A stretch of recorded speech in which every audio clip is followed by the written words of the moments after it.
2026 నాటికి వెలుగొండ ప్రాజెక్టు ద్వారా రిజర్వాయర్కు కృష్ణా నది నీరు అందించేందుకు ప్రయత్నం చేస్తున్నామని నీటిపారుదల శాఖ మంత్రి నిమ్మల రామానాయుడు అన్నారు. నగరంలోని తెలుగుదేశం పార్టీ కార్యాలయంలో మీడియా సమావేశం నిర్వహించారు. 2024 ఎన్నికలకు ముందు అప్పటి ముఖ్యమంత్రిగా ఉన్న వైఎస్ జగన్మోహన్ రెడ్డి వెలుగొండ ప్రాజెక్టు పూర్తి కాకుండానే ప్రారంభించి ప్రజలకు అంకితం చేయడం హాస్యాస్పదంగా ఉందని అన్నారు. ఒక్క పని కూడా పూర్తి కాకుండా పునరావాసులకు నగదు చెల్లించకుండా ఎలా ప్రజలకు అంకితం చేస్తారని ఆ రోజే అడిగామని అన్నారు. ప్రతి 15 రోజులకు ఒకసారి ముఖ్యమంత్రి చంద్రబాబు నాయుడుతో వెలుగొండ ప్రాజెక్టుపై చర్చిస్తూ దాదాపు 3,000 కోట్ల రూపాయలు అవసరం ఉందని, ఆ నిధులు సమీకరిస్తూ ప్రాజెక్టును పూర్తి చేస్తున్నామని తెలిపారు. ఈ ప్రాంత ప్రజల కళ 2026 నాటికి నెరవేరుతుందని, ఖచ్చితంగా ప్రజలకు తాగు సాగునీరు అందిస్తామని ధీమాను వ్యక్తం చేశారు. ఈ సమావేశంలో శాసనసభ్యులు దామచర్ల జనార్దన్ రావు, బిఎన్ విజయ్ కుమార్, కందుల నారాయణ రెడ్డి, దర్శి నియోజకవర్గ టీడీపీ ఇన్ఛార్జ్ గొట్టిపాటి లక్ష్మి పాల్గొన్నారు. అంటే వెలుగొండ ప్రాజెక్ట్ అనేది మీ అందరికీ తెలుసు. ఆ రోజు జగన్మోహన్ రెడ్డి 2024 ఎన్నికల్లో ఏం చెప్పాడో మీ అందరికీ తెలుసు. ఈ ప్రాజెక్టు జాతికి అంకితం చేస్తున్నానని పెద్ద ఎత్తున ప్రారంభోత్సవం, పెద్ద ఎత్తున కార్యక్రమం పెట్టాడు. ఆయన తండ్రి మొదలుపెట్టాడు, తనేడు పూర్తి చేశాడని పెద్ద పెద్ద అక్షరాలతోటి వాళ్ళ అవినీతి పత్రికలో పెద్ద పెద్ద కరపత్రాల మాదిరిగా కరపత్రంలో ముద్రించినట్టు విషయం మీ అందరికీ తెలుసు. మరి ఆ రోజు మేము కూడా 24లో అధికారంలోకి వచ్చిన తర్వాత నేను కూడా ఇరిగేషన్ శాఖ మంత్రిగా ఈ యొక్క ప్రాజెక్టులన్నీ కూడా రివ్యూ చేస్తూ ఉంటే వెలుగొండలో నాకు కూడా విస్తుపోయాను నేను కూడా అక్కడ ఉన్నటువంటి అంశాలను చూసి. ఎందుకంటే ఒక పక్కన ఆయనేమో జాతికి అంకితం చేసేసాను వెలుగొండనని చెప్పారు. కానీ ఇక్కడ వెలుగొండ చూస్తే ఇంకా దగ్గర 3,000-4,000 కోట్ల రూపాయలు ఇంకా వెలుగొండకి ఇంకా పెట్టవలసినటువంటి పరిస్థితి ఉంది. వెలుగొండ ప్రాజెక్టుకి సంబంధించి ఏదైతే మరి కృష్ణా వాటర్ ఏదైతే రావాలో శ్రీశైలం నుంచి అక్కడ హెడ్ వర్క్స్ ఏవైతే ఉన్నాయో ఇంకా అక్కడ హెడ్ వర్క్స్ ఇంకా 40% వర్క్స్ ఇంకా కంప్లీట్ కావాల్సినట్టుంది. హెడ్ వర్క్స్, ఆ హెడ్ వర్క్స్ దాటుకుని టన్నెల్స్ ఉన్నాయి, మీ అందరికీ తెలుసు. Tunnel 1 and tunnel 2. ఆ టన్నెల్ 2కి సంబంధించి ఇంకా 6 కిలోమీటర్లు ఇంకా లైనింగ్ పనులు పూర్తి చేయవలసి ఉంది. అదేవిధంగా ఇంకా బెంచింగ్ మళ్ళీ ఇంకా అక్కడ పూర్తి చేయవలసిన పని ఉంది. మీకు గతంలో ఆ టన్నెల్కి సంబంధించి లైనింగ్ అంటే 11 కిలోమీటర్లు పూర్తి చేయడానికి దగ్గర 13 సంవత్సరాలు పట్టింది గతంలో లైనింగ్ చేయడానికి. అటువంటిది ఇంకా 6 కిలోమీటర్ లైనింగ్ ఉందంటే గత ప్రభుత్వాల మాదిరిగా పనిచేస్తే ఇంక ఎన్ని సంవత్సరాలు పడుతుందో తెలియదు. అటువంటి లైనింగ్ పూర్తి అవ్వకుండా, బెంచింగ్ పూర్తి అవ్వకుండా పోనీ ఆ 2 పూర్తి చేసినా కూడా మరి అక్కడ టీబీఎం అంటే ఏదైతే మరి మిషన్ ఏదైతే ఉందో, బోరింగ్ మిషన్ ఏదైతే ఉందో టన్నెల్ బోరింగ్ మిషన్, అది టన్నెల్ 2లో అడ్డుపడిపోయి ఉంది. దానికి ఆల్రెడీ కోర్టులో వాళ్ళకి స్టే ఉంది. ఆ టన్నెల్ బోరింగ్ మిషన్ కనుక మనం తీయకపోతే అసలు నీరు ఒక చుక్క కూడా ముందుకు పోదు. ఆ కోర్టు వాదాన్ని పరిష్కరించాలి. అంటే హెడ్ వర్క్స్ పూర్తి అవ్వాలి, టన్నెల్ 2లో బెంచింగ్ లైనింగ్ అవ్వాలి, టోరింగ్ మిషన్ ఏదైతే ఉందో దాన్ని వెలికి తీయాలి. ఇవి దాటుకుని బయటకు వస్తే మళ్ళీ ఫీడర్ కెనాల్ ఉంది. అంటే మళ్ళీ ఆ ఫీడర్ కెనాల్ అంతా కూడా మళ్ళీ ఇప్పుడు సీసీ వాళ్ళు సీసీ లైనింగ్ అంతా కూడా వేసి మొత్తం అన్ని కిలోమీటర్లు కూడా 20 కిలోమీటర్లు కూడా మళ్ళీ ఇప్పుడు ఆ పనులు ప్రారంభించి పూర్తి చేయాలి. మళ్ళీ ఈ ఫీడర్ కెనాల్ పూర్తి చేసుకుని ముందుకెళ్తే మీ అందరికీ తెలుసు అక్కడ రిజర్వాయర్ ఏదైతే ఉందో ఆ రిజర్వాయర్లో R&R ఈరోజు 900 కోట్ల రూపాయలు ఆ యొక్క R&R ప్యాకేజ్ కింద ఇవ్వాల్సిన పరిస్థితి ఉంది. మరి దాని తర్వాత మళ్ళీ ఏదైతే కెనాల్స్ ఏవైతే ఉన్నాయో దాన్ని ఇంప్రూవ్ చేయాల్సిన పని ఉంది.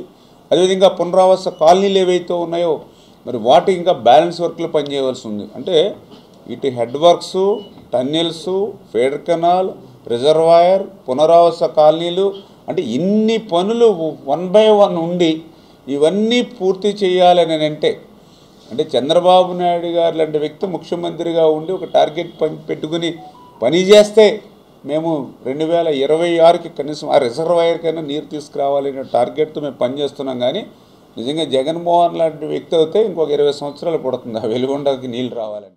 పేదలకు నాణ్యమైన వైద్యం అందించడమే కూటమి ప్రభుత్వ లక్ష్యమని, అందులో భాగంగానే ప్రభుత్వ ఆసుపత్రుల్లో ప్రసవాల పెంపునకు ప్రభుత్వం కృషి చేస్తుందని రాష్ట్ర సాంఘిక సంక్షేమ శాఖ మంత్రి డాక్టర్ డోలా శ్రీ బాలవీరాంజనేయ స్వామి అన్నారు. కొండపి ప్రభుత్వ PHCలో ఎక్స్రే విభాగాన్ని మంత్రి ప్రారంభించారు. ప్రభుత్వ ఆసుపత్రుల్లో ప్రసవాలు పెంచేందుకు ఆశా వర్కర్లకు అదనపు ఇన్సెంటివ్లు అందజేశారు. ఆశా వర్కర్లకి ప్రభుత్వం ఇచ్చే జీతం 10,000 రూపాయలతో పాటు దాతల సహకారంతో డెలివరీకి 1,000 రూపాయల చొప్పున ఇన్సెంటివ్లు అందజేస్తున్నామని పేర్కొన్నారు. ప్రజలకు తమ వంతు సహాయం చేసేందుకు ప్రభుత్వంతో పాటు దాతలు ముందుకు రావాలని అన్నారు. పేదలకు నాణ్యమైన వైద్యం అందించడమే కూటమి ప్రభుత్వ లక్ష్యమని అన్నారు. కొండపి PHCలో భవనాల రీమోడలింగ్ కోసం 50 లక్షల రూపాయల ప్రభుత్వ నిధులు కేటాయిస్తున్నామని పేర్కొన్నారు.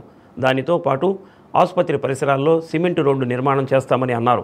ఈ సందర్భంగా ఆశా వర్కర్లకు ఇన్సెంటివ్లు అందజేసిన దాతలను, ప్రోత్సహించిన డాక్టర్లు, ANMలను మంత్రి డోలాశ్రీ బాలవీరాంజనేయ స్వామి అభినందించారు.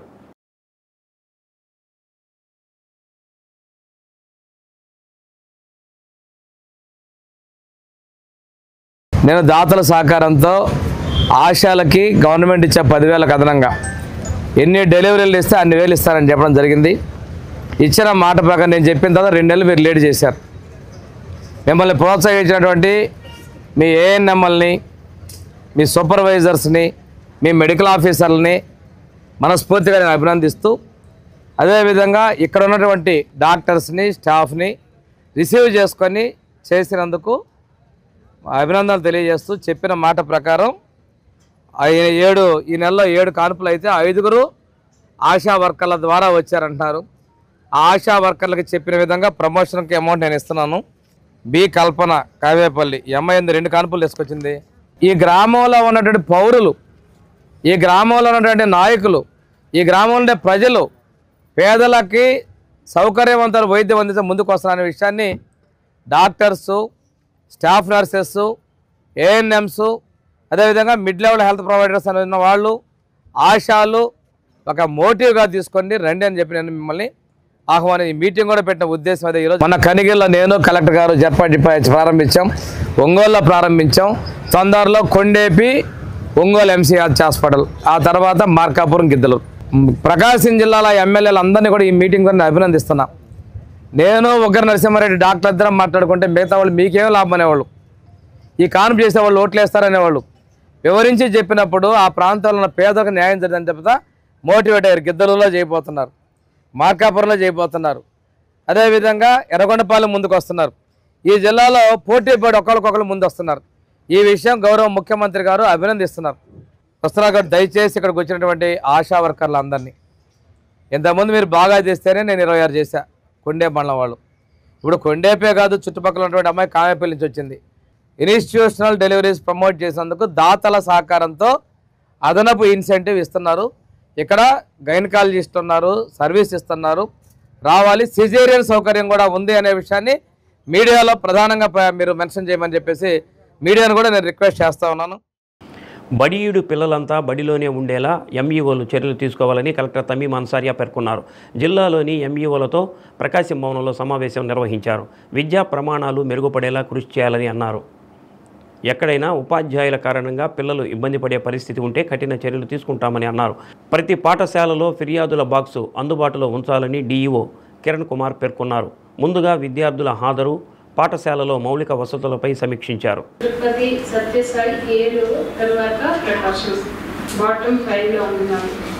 టార్గెట్ మనకు ఎన్రోల్మెంట్ 1,80,382 ఉన్నప్పటికీ మనం ఎన్రోల్మెంట్ చేసినది 1,60,926. దాదాపు ఒక 20,000 డిఫరెన్స్ ఉంది. 89% అచీవ్ చేయగలగాలి. So hardly 1 week. సో అందరు ఇప్పుడు next subject and come to the teacher attendance అన్నీ కూడా. సో ఎన్రోల్మెంట్ ఎక్కువ ఫోకస్ పెట్టండి ప్లీజ్. ఒక్క పిల్ల కూడా స్కూల్కి రావాల్సిన చిల్డ్రన్ అవుట్ సైడ్ ఉండకూడదు. సో ఎక్కువ ఫోకస్ పెట్టి ఎస్పెషల్లీ దిస్ మీరు ఆల్రెడీ అందరూ చేస్తున్నారు. సో నేను కూడా మీ గ్రూప్స్ అన్ని ఫాలో చేస్తున్నాను. బట్ లాస్ట్లో ఏదైతే 90% దాకా చేయడం ఈజీ, లాస్ట్ ఒక 10% చేయడమే డిఫికల్ట్. అక్కడే మనం చేయాల్సిన పని అక్కడ ఉంటుంది. మిగతాదన్నీ కూడా ఓకే ఫైన్, అది అవుతుంది 90% దాకా. మీరు 90 అబౌవ్ 100 దాకా 99 దాకా ఎంత ఇది చేస్తారో అక్కడ మీ ఎఫర్ట్స్ ఉంటుంది. So kindly have a meeting with your HMs. కొద్దిగా ప్రాబ్లమాటిక్గా ఉన్న మండల్స్, ప్రాబ్లమాటిక్గా ఉన్న విలేజెస్, స్కూల్స్ని టార్గెట్ చేస్తే అక్కడ మీరు పర్సనల్గా విజిట్ చేసి involve MPOs and tahsildars also. But ఒక్క పిల్ల కూడా బయట ఉండకూడదు. సో అది చాలా చాలా ఇది మీ అందరూ కూడా తెలుసు. స్కూల్ ఎడ్యుకేషన్ డిపార్ట్మెంట్ అంటే అంత క్లీన్గా ఒక్కొక్క అంశాలపైన కూడా కలెక్టర్స్ రిపోర్ట్ పెట్టి ట్రాఫిక్ నియంత్రణకు అత్యాధునిక సాంకేతిక పరిజ్ఞానంతో రూపొందించిన 16 నూతన ద్విచక్ర వాహనాలను జిల్లా ఎస్పీ ఏఆర్ దామోదర్ ప్రారంభించారు. ద్విచక్ర వాహనాలు ఎక్కడికైనా త్వరగా చేరుకునే సామర్థ్యం కలిగి ఉండటంతో ప్రమాద ఘటనల సమయంలో తక్షణం చర్యలు తీసుకోవడం, ట్రాఫిక్ సమస్యలను పరిష్కరించడంలో ఉపయోగపడతాయని అన్నారు. విజిబుల్ పోలీసింగ్ పెరగడంతో ప్రజలు ట్రాఫిక్ నిబంధనలు పాటిస్తారని తెలిపారు. కార్యక్రమంలో అదనపు SP Nageswararao, AR DSP Srinivasarao, పలువురు సిఐలు, అధికారులు, సిబ్బంది తదితరులు పాల్గొన్నారు.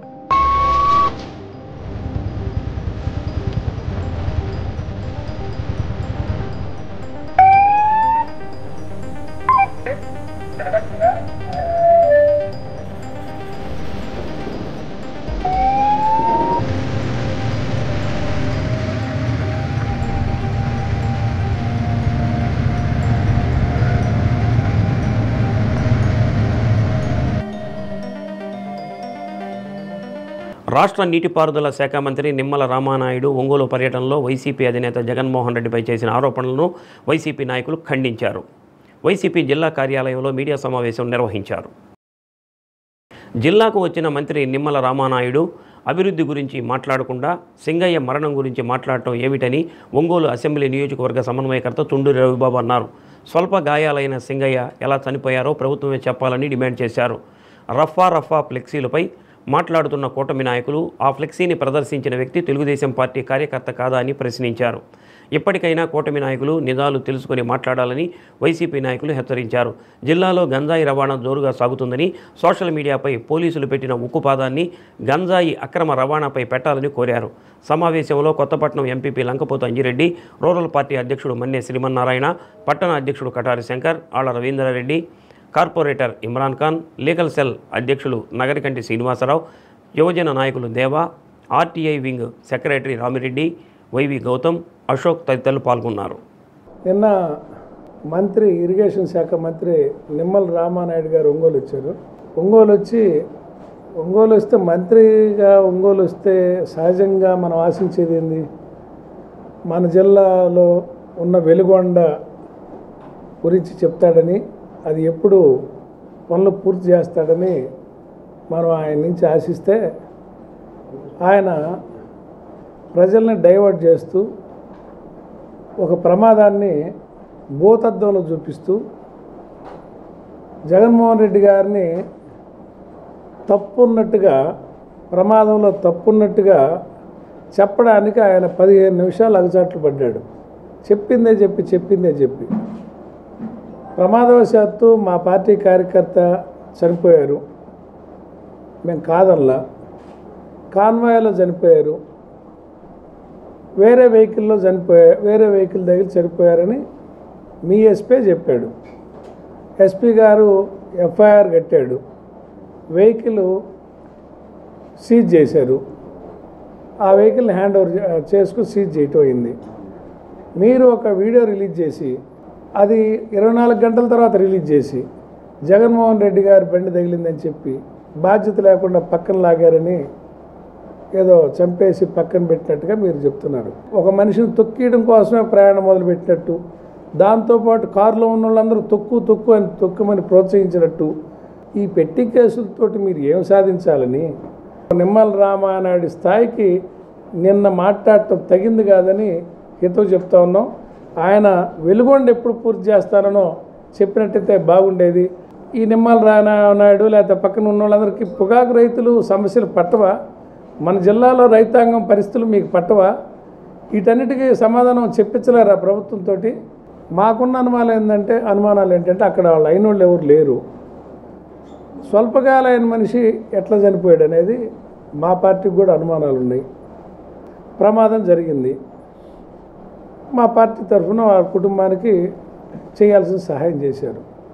దాని గురించి ఒక మంత్రి జిల్లాకు వచ్చి చెప్పడానికి 15 నిమిషాలు టైం కేటాయించడం, జగన్మోహన్ రెడ్డి గారు ఉద్దేశపూర్వకంగా తొక్కిచ్చాడంటాం, అందుట్లో ఒక దళితుడిని తొక్కిచ్చాడంటాం. అయ్యా, మీకు దళితుల పట్ల ప్రేమ ఉందా? ఏం మాట్లాడతారు మీరు? ఇది మంచి పద్ధతి కాదని రప్ప అంట. ఈ రప్ప అని బోర్డు పట్టుకున్నాడు వీడు. ఈ రప్ప అని బోర్డు పట్టుకున్నాడు. ఈడు తెలుగుదేశం పార్టీ కార్యకర్త. ఈడు రవితేజ బొల్లెద్దు.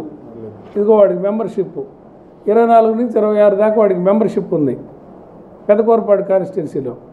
అసలు ఇంత విచ్చలవిడిగా గంజాయి ఎందుకు వస్తుంది? మీరు సోషల్ మీడియాలో ఒక పోస్ట్ ఇస్తే ఆ తేగ ఎంత దూరం ఉందో తెలుసుకొని అరెస్టులు పెడుతున్నారే. గంజాయి దాగినోడిని పట్టుకుంటే వాడికి అమ్మినోడు తెలియదా? వాడికి అమ్మినోడిని పట్టుకుంటే సప్లయర్ తెలియదా? అసలు పోలీసులు తెలుసుకుంటే ఎంత పని? గంజాయి ఎందుకు వస్తుంది? ఇది తెలుగుదేశం పార్టీ వాళ్ళే గంజాయి వ్యాపారం చేస్తున్నారా? ఏంది ఇంత విచ్చలవిడితనంగా ఎందుకు వస్తుందని సందర్భంగా అడుగుతున్నా. దీన్ని అరికట్టాలని పోలీసు వారిని ఈ సమావేశం ద్వారా ఎస్పీ గారిని కంట్రోల్ చేయమని, ఒంగోలు ప్రజల్ని ఆడపిల్లలు కాలేజీలకు వెళ్ళి ఆడపిల్లలకి రక్షణగా ఉండాలని, ఆ మూలాలు మీరు తలుచుకుంటే పెద్ద కష్టం కాదు, ఆ మూలాలే అరికట్టాలని సందర్భంగా కోరుతాం. మాజీ ప్రధాని ఇందిరాగాంధీ ఆధ్వర్యంలో విధించిన ఎమర్జెన్సీ దేశ చరిత్రలోనే చీకటి దినమని భారతీయ జనతా పార్టీ మాజీ అధ్యక్షుడు శ్రీరామ్ శర్మ అన్నారు. ఎమర్జెన్సీ చీకటి అధ్యాయానికి 50 ఏళ్లు పూర్తయిన సందర్భంగా ప్రకాశం జిల్లా బీజేపీ శాఖ ఆధ్వర్యంలో ఏకేవీకే కళాశాలలో సెమినార్ నిర్వహించారు. కార్యక్రమానికి బీజేపీ జిల్లా అధ్యక్షుడు సెగ్గం శ్రీనివాసరావు అధ్యక్షత వహించారు. దేశవ్యాప్తంగా ఇందిరాగాంధీ పట్టు కోల్పోతున్న తరుణంలో ఎమర్జెన్సీ కుట్రకు పాల్పడ్డారని తెలిపారు. ఇందిరాగాంధీ ఎమర్జెన్సీకి వ్యతిరేకంగా పోరాడింది ఆర్ఎస్ఎస్ అని అన్నారు. సమావేశంలో బీజేపీ మాజీ అధ్యక్షుడు పివి శివారెడ్డి, జిల్లా ప్రధాన కార్యదర్శి కోకట్ల నాగేశ్వరరావు, రాష్ట్ర నాయకులు బొద్దులూరి ఆంజనేయులు, ప్రిన్సిపాల్ శ్రీనివాసరెడ్డి తదితరులు పాల్గొన్నారు. బ్రిటిష్ వాళ్ళ నుంచి స్వాతంత్రం సంపాదించడంలో సంతోషంగా ఉన్న తరుణంలో ఆ తర్వాత 1950 జనవరి 26న మనం గణతంత్ర దేశంగా ఆవిష్కరించుకున్నాం. 1975 జూన్ 25న భారత పౌర హక్కులను కాలు రాసిన రోజు. ఆ రోజు పగ్గాలు అప్పచెప్పారు. అందరూ కష్టపడి సంపాదించుకున్నారు. ఆమెకు పగ్గాలు అప్పచెప్పితే ఆమె గర్వం, ఆమె అనిశ్చితతోడికి అందరూ ఆనాడు కష్టపడినటువంటి వ్యక్తులు అందరూ బలైపోయారు.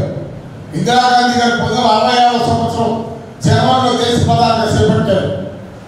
ఆ తర్వాత ఆమె శుభ చేతుల్లో ఉన్నటువంటి వ్యక్తులు, ఆమెకు అడిగిడిగా ఉన్న వ్యక్తులకి దగ్గర చేర్చుకొని మిగతా ఆమె భజప్రదంగా ఉండే వాళ్ళందరినీ దగ్గర తీసుకొని మిగతా వాళ్ళందరినీ కాంగ్రెస్ పార్టీ ఎమ్మెల్యేలను ఖరాబ్ చేసి వాళ్ళని రాజ్యమా చేశారు.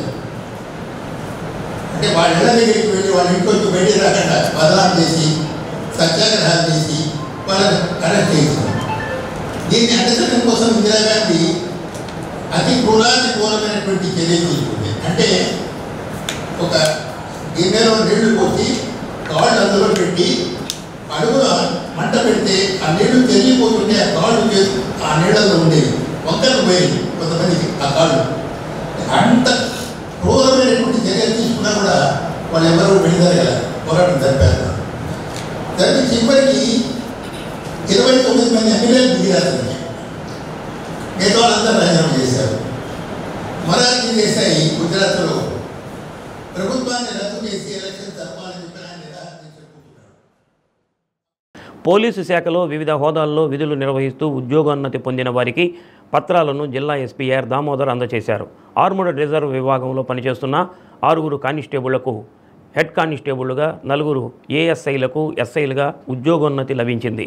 జిల్లా పోలీసు కార్యాలయంలో నిర్వహించిన కార్యక్రమంలో ఎస్పీ మాట్లాడుతూ ఉద్యోగోన్నతితో బాధ్యతలు మరింతగా పెరుగుతాయని, జవాబుదారీతనంతో పనిచేయాలని పేర్కొన్నారు.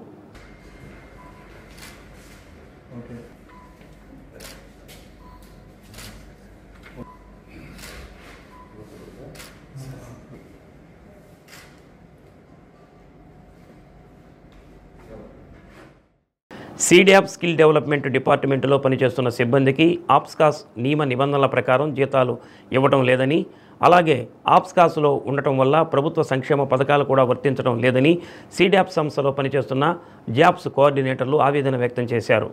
గత 19 సంవత్సరాలుగా పనిచేస్తున్న సిబ్బందికి ప్రస్తుతం కేవలం 12,000 మాత్రమే జీతం ఇస్తున్నారని, ఇందులోనే ప్రయాణ ఖర్చులు, మొబైల్ అలవెన్సులు కలిపి ఇస్తున్నారని, ప్రస్తుత పరిస్థితుల్లో ఈ జీతంతో కుటుంబాన్ని పోషించడం చాలా కష్టంగా ఉందని అన్నారు. ఇదే విషయమై సీడాప్ సీఈఓకు వివరంగా తెలియజేసినా ఇంతవరకు మాకు ఎటువంటి న్యాయం జరగలేదని సిబ్బంది వాపోయారు. సీడాప్ వ్యవస్థలో గత 19 సంవత్సరాలుగా జాబ్స్ కోఆర్డినేటర్గా పనిచేస్తున్నాను కడప జిల్లాలో. కానీ అప్పటి నుండి ఇప్పటి వరకు పనిచేస్తున్నప్పటికీ మా జీత భత్యాలలో అయితే మార్పు లేదు. మేము ఈరోజు సీడాప్ ప్రధాన కార్యాలయంకి అన్ని జిల్లాల నుండి జాబ్స్ కోఆర్డినేటర్స్ వచ్చి ఇక్కడ 4 రోజుల నుంచి మా న్యాయమైన కోరికలు తీర్చవలసిందిగా మా ముఖ్య కార్యనిర్వహణ అధికారి గారికి విన్నయించుకుంటున్నాము. దయచేసి మా 4 అభ్యర్థనలు ఉన్నాయి. ముఖ్యంగా ఒకటి, ఆప్కాస్ నామ్స్ ప్రకారం జియో నెంబర్ 7 ఆధారం చేసుకొని మా జాబ్స్ కోఆర్డినేటర్లందరికీ 21,500 రూపాయలు జీతం మాకు న్యాయంగా కనీస వేతనంగా ఇవ్వాలని మేము కోరుచున్నాము. మా జీతం వచ్చేసి 7,800 జీతం, తర్వాత 3,600 FTA, 600 ఫోన్ CUGకి కేటాయించడం జరిగింది. ఇన్ని సంవత్సరాల నుంచి మేము పనిచేస్తున్నప్పటికీ మా జీతం కటింగ్ బోను 10,470 రూపాయలు ఆప్కోస్ సంస్థకి మా సీడాప్ సంస్థ వారు 12,000 రూపాయలు పంపడం జరుగుతుంది. కటింగ్ బోను 10,470 రూపాయలు వస్తుంది సార్. ఈ 2025 ఉన్న అధిక ధరలలో 7,800 రూపాయల జీతంతో మా కుటుంబాలను పోషించుకోవడానికి ఎంత ఇబ్బందికరంగా ఉంది అంటే మేము చెప్పలేని పరిస్థితి. మహిళలు అలాగే మేమందరూ కూడా ఈ 4వ రోజున ఇక్కడ ఇబ్బందికరమైన పరిస్థితుల్లో మాకు ఇక్కడ ఉండడానికి కూడా ఎటువంటి సౌకర్యాలు లేకున్నప్పటికీ మా కుటుంబాలు ముందుకి బాగుపడాలనే ఉద్దేశంతో మేము ఒక 5 డిమాండ్లతో రావడం జరిగింది సార్. అది మా సంబంధిత CEO గారికి, సంబంధిత చైర్మన్ గారికి, అధికారులందరికీ కూడా మేము తెలియజేస్తున్నాం. PM స్వానిధి పథకానికి అర్హులైన లబ్ధిదారులను గుర్తించాలని సచివాలయ సంక్షేమ అధికారులను, మెప్మా ఆర్పీలను కమిషనర్ వెంకటేశ్వరరావు ఆదేశించారు. ఒంగోలు కార్పొరేషన్ కార్యాలయంలో సచివాలయ సంక్షేమ కార్యదర్శులు, ఆర్పీలతో కమిషనర్ సమావేశం నిర్వహించారు. CDMA ఆదేశాల మేరకు జరిగిన సమావేశంలో PM స్వానిధి పథకంపై సిబ్బందికి పలు సూచనలు చేశారు. సగటు రేటులో ప్రకాశం జిల్లాలో 4వ స్థానంలో ఉందని, దానిని మొదటి స్థానంలో నిలిపేందుకు సచివాలయ సిబ్బంది, ఆర్పీలు సమన్వయంతో పనిచేయాలని అన్నారు.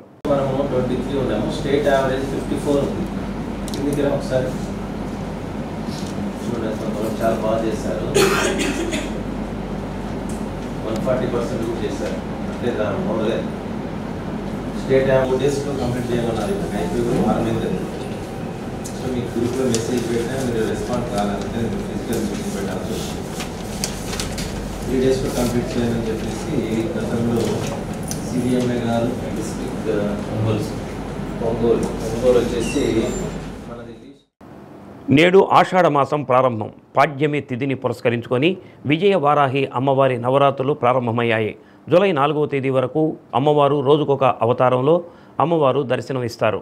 బాలాజీరావుపేటలోని అంకమ్మ, పోలేరమ్మ, మాలక్షమ్మ దేవస్థానంలో వారాహి అమ్మవారి విగ్రహాన్ని ఏర్పాటు చేసి నవరాత్రి మహోత్సవాలు ప్రారంభించారు. అమ్మవారికి ధూపదీప నైవేద్యాలు సమర్పించి మేళతాళాలతో కలశ స్థాపన చేశారు. అర్చక స్వాములు జొన్నలగడ్డ వేదసాయి శర్మ పంచామృత అభిషేకాలతో పాటు పూజా కార్యక్రమాన్ని జరిపించారు. పోలేరమ్మ దేవస్థానం అర్చకులు అంపేరాయని శ్రీనివాస శర్మ, దేవస్థానం నిర్వాహకులు వేమ వెంకటస్వామి కార్యక్రమాలను పర్యవేక్షించారు.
ప్రాథమిక పట్టణ ఆరోగ్య కేంద్రం వైద్యాధికారులకు కేటాయించిన అన్ని జాతీయ ఆరోగ్య కార్యక్రమాల లక్ష్యాలు అధిగమించాలని డిఎంఎండ్హెచ్ఓ డాక్టర్ టి వెంకటేశ్వర్లు అన్నారు.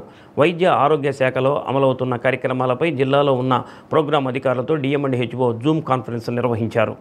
మాతా శిశు సంరక్షణకు సంబంధించిన అన్ని లక్ష్యాలను సకాలంలో పూర్తి చేయాలని జిల్లా ఇమ్యునైజేషన్ అధికారి డాక్టర్ కమలశ్రీ అన్నారు. ప్రతి గర్భిణీకి ఎంసీపీ కార్డులో అన్ని వివరాలు నమోదు చేసి పరీక్షలు పూర్తి చేయాలని అన్నారు. ఎన్సీడీ నోడల్ అధికారి డాక్టర్ భగీరథి మాట్లాడుతూ ఎన్సీడీ పరీక్షలు 15 రోజుల్లోగా పూర్తి చేయాలని, అలా చేయని వారిపై చర్యలు తీసుకోవడం జరుగుతుందని అన్నారు. సిబ్బంది అందరూ విధిగా ముఖ హాజరు వేయాలని పేర్కొన్నారు. కార్యక్రమంలో doctor Shravan Kumar, program nodal అధికారి డాక్టర్ నబివల్లి తదితరులు పాల్గొన్నారు.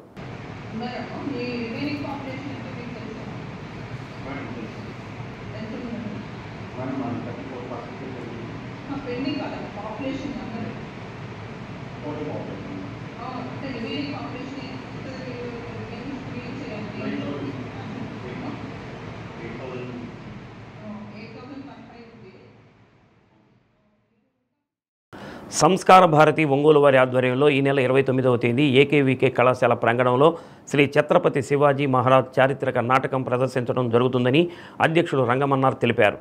కార్యక్రమానికి సంబంధించిన వివరాలను ఆయన వెల్లడించారు. డాక్టర్ రవికుమార్ మాట్లాడుతూ ఛత్రపతి శివాజీ చారిత్రక నాటకం సందర్భంగా విద్యార్థులకు శివాజీ ప్రేరేపించిన అంశాలపై వ్యాసరచన, చిత్రలేఖనం, క్విజ్ పోటీలు నిర్వహించడం జరుగుతుందని అన్నారు. పోటీల్లో గెలుపొందిన విజేతలకు బహుమతులు అందచేయనున్నట్లు తెలిపారు. కార్యక్రమంలో నేచర్ సేవా ఫౌండేషన్ చైర్మన్ రాజశేఖర్, హరిప్రియ, సుధీర్ కుమార్, గుర్రం రంగనాథ్ తదితరులు పాల్గొన్నారు. భారతదేశాన్ని ఐక్యం చేసినటువంటి చక్రవర్తుల్లో ఛత్రపతి శివాజీ మహారాజ్ ఒకరు. వారు తన జీవితాంతం కూడా హిందూ ధర్మ పరిరక్షణకు, అలాగే ఈ యొక్క ధర్మరక్షణకు నిలబడి భారతదేశ యువతకు స్ఫూర్తిగా నిలిచారు. అయితే వారు ఛత్రపతిగా 300 ప్రమాణ స్వీకారం చేసి నేటికి 350 సంవత్సరాలు పూర్తయిన సందర్భంగా సంస్కార భారతి ప్రకాశం జిల్లా వారు, అలాగే ఏకేవీకే కళాశాల, ఓరియంటల్ పాఠశాల వారి ఆధ్వర్యంలో ఈ నెల 29వ తేదీన ఛత్రపతి శివాజీ మహారాజ్ యొక్క జీవిత చరిత్రను వివరించేటువంటి ఒక చక్కటి నాటకం జరగబోతూ ఉంది. ఈ సందర్భాన్ని పురస్కరించుకొని ఈ యొక్క సంస్కార భారతి వాళ్ళు మరియు ఓరియంటల్ స్కూల్, ఏకేవీకే వారు అందరూ కలిపి ఈ ప్రకాశం జిల్లాలో ఉన్నటువంటి అన్ని పాఠశాలల విద్యార్థులను ఈ యొక్క కార్యక్రమంలో భాగస్వామ్యులుగా చేస్తూ వారందరికీ గత 10 రోజుల నుంచి వ్యాసరచన, అలాగే ఈ యొక్క డ్రాయింగ్ పోటీలతో పాటుగా క్విజ్ పోటీలు కూడా నిర్వహిస్తూ విద్యార్థులందరికీ ఛత్రపతి జీవితాన్ని గురించి తెలియజేస్తూ ఉన్నాము. అయితే ఆ పోటీల్లో ప్రతి పాఠశాలలో ఉత్తమ విద్యార్థులుగా నిలిచినటువంటి ఒక్కొక్క ఈవెంట్కి 10 మంది చొప్పున అందరికీ ఈ నెల 29వ తేదీన డ్రామా 6 గంటలకు ప్రదర్శన అవుతుంది. కాబట్టి దానికన్నా ముందే అంటే మధ్యాహ్నం 2:30 నుంచి ఫైనల్స్ కార్యక్రమాలు కూడా ఏకేవీకే కళాశాలలో నిర్వహిస్తూ ఉన్నాము. యువత అందరూ కూడా ముందుకు వచ్చి ఈ నాటకాన్ని వాళ్ళు చూసి దాన్ని జయప్రదం చేసి శివాజీ మహారాజ్ యొక్క ఆశయాలను నలుదిశలా చాటాలని మనస్ఫూర్తిగా కోరుకుంటూ థ్యాంక్ యూ వెరీ మచ్. తిరుపతిలోని శ్రీ పద్మావతి మహిళా విశ్వవిద్యాలయం ప్రకటించిన పీజీ లాసెట్ పరీక్షా ఫలితాలలో అద్దంకికి చెందిన బైసాని హరితశ్రీ 113 మార్కులతో స్టేట్ ప్రథమ ర్యాంకు సాధించిన సందర్భంగా తెలుగుదేశం పార్టీ ఇన్ఛార్జ్ చుండూరి మురళీ సుధాకర్ రావు శాలువాతో సత్కరించగా రాష్ట్ర విద్యుత్ శాఖ మంత్రి గొట్టిపాటి రవికుమార్ ప్రత్యేకంగా ఫోన్లో అభినందనలు తెలిపారు. తెలుగుదేశం పార్టీ నాయకులు అంకం నాగరాజు, బీజేపీ అద్దంకి పట్టణ అధ్యక్షుడు షేక్ కాళేశబాబు, విరాట్ తదితరులు పాల్గొన్నారు.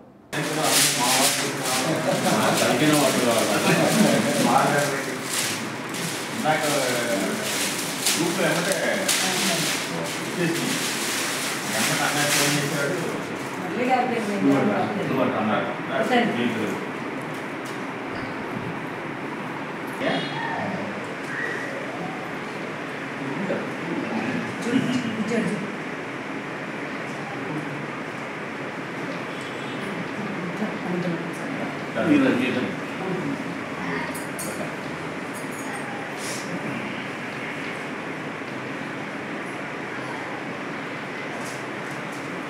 అమ్మాయి లాజిక్లో కూడా స్టేట్ 8th ర్యాంక్ వచ్చినప్పుడు కూడా మన మినిస్టర్ గుట్టిపాటి రవికుమార్ గారు వాళ్ళు ఇంటికి వచ్చి అభినందన తెలియపరిచారు. ఇప్పుడు కూడా ఆయన అభినందన తెలియపరచాలనే ఉద్దేశంతో ఆయనకు మెసేజ్ పెట్టాను. ఆయన అందుబాటులో లేనందువల్ల రిప్లై ఇవ్వలేదు ఇంకా పూర్తిగా. అద్దెకి ఎన్నో సార్లు ఎంతోమంది తెచ్చిన స్టేట్ ఫస్ట్ ర్యాంక్ రావడం ఇదే ప్రథమము. అందువల్ల ఏంటంటే ఈ అమ్మాయి ఇంకా ముందు రోజుల్లో బాగా మంచి భవిష్యత్తు ఉంది కాబట్టి చిన్న వయసులోనే ఇలాగా ఎన్నో ర్యాంకులు తీసుకొని ముందుకు పోతున్నందు వల్ల మన అద్దెకి ప్రజలందరూ ఆశీర్వదించి అమ్మాయిని ఆశీర్వదించాలని కోరుకుంటున్నాను. అమ్మాయి ఇప్పుడు చిన్నప్పటి నుంచి వాళ్ళ తల్లిదండ్రులు చెప్పిన మాట వింటూ వాళ్ళ అమ్మ కూడా ఒక కాలేజీ తొలి స్కూల్లో టీచర్గా పనిచేస్తూ పిల్లలందరికీ విద్య బోధిస్తూ తన కూతురు కూడా విద్య బోధిస్తూ ఇలా ఉన్నత స్థితికి తీసుకొచ్చిన వాళ్ళ తల్లిదండ్రులకి చాలా నమస్కారం. ఈ అద్దెకి 8వ ర్యాంక్ వచ్చినందుకు అభినందించారు ఎల్ఎల్బిలో. ఇప్పుడు మళ్ళీ లాలో పీజీ లా సెట్లో స్టేట్ మొదటి ర్యాంక్ వచ్చినందుకు చాలా సంతోషంగా ఉంది. దీనికి సంబంధించి సహకరించిన ప్రతి ఒక్కరికి, తల్లిదండ్రులకి, ఇంకా ఉపాధ్యాయులందరికీ బులెటిన్ ముగించే ముందు ముఖ్యాంశాలు మరోసారి.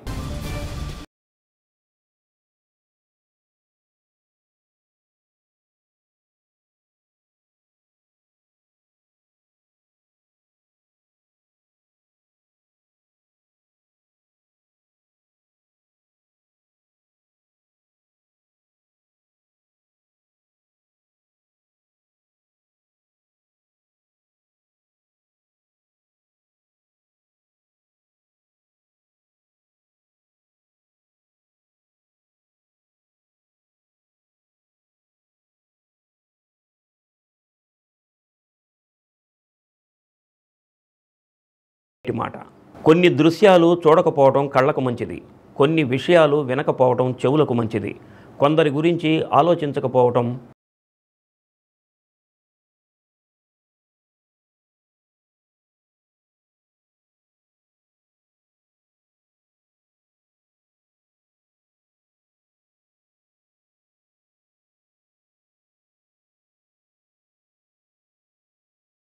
డి న్యూస్ ఇంతటితో సమాప్తం. నమస్కారం.